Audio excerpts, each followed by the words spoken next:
Okay, let's tackle a classic exam question. But we're not just going to find the answer. Nope. We're going to get inside the examiner's head, look at the official mark scheme, and figure out how to guarantee every single point. Let's do this. So here's the setup. A ball's bouncing, it's losing height, and we need to know how high it is after the fourth bounce. Now, it looks pretty simple, right? But the real trick is making sure you lock in all three available marks.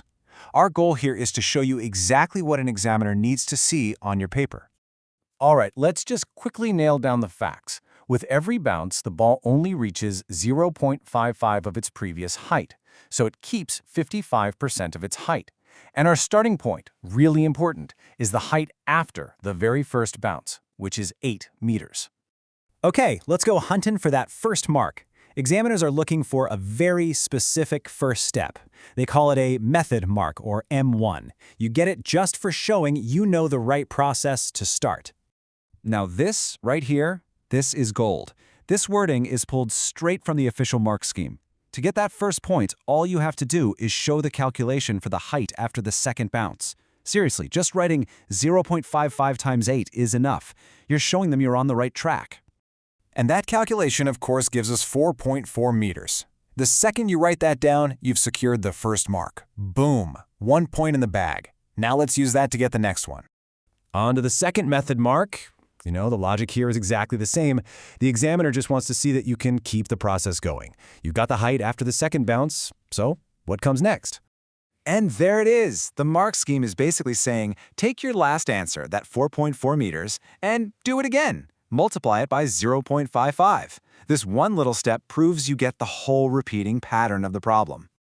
And when you do that, you get 2.42 meters, which is the height after the third bounce.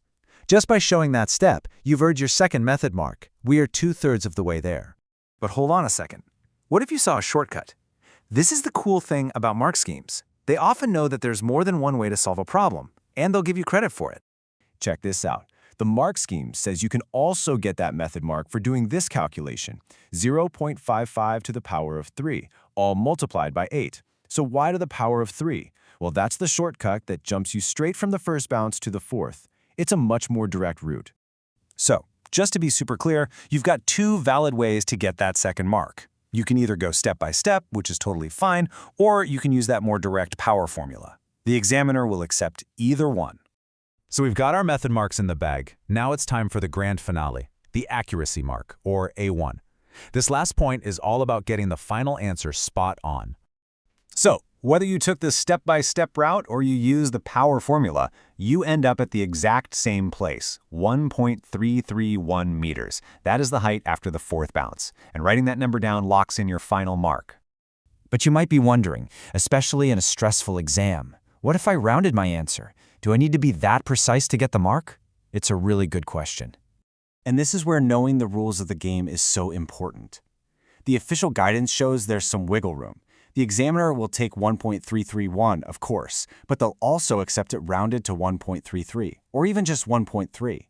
They'll even take an equivalent mixed number. How useful is that to know? So yeah, just to hammer this home, if your final answer is 1.33 or 1.3, you still get that accuracy mark.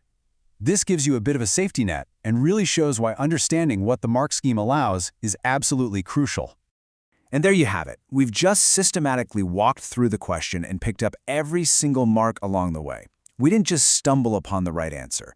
We built a solution that ticks every single box an examiner is looking for.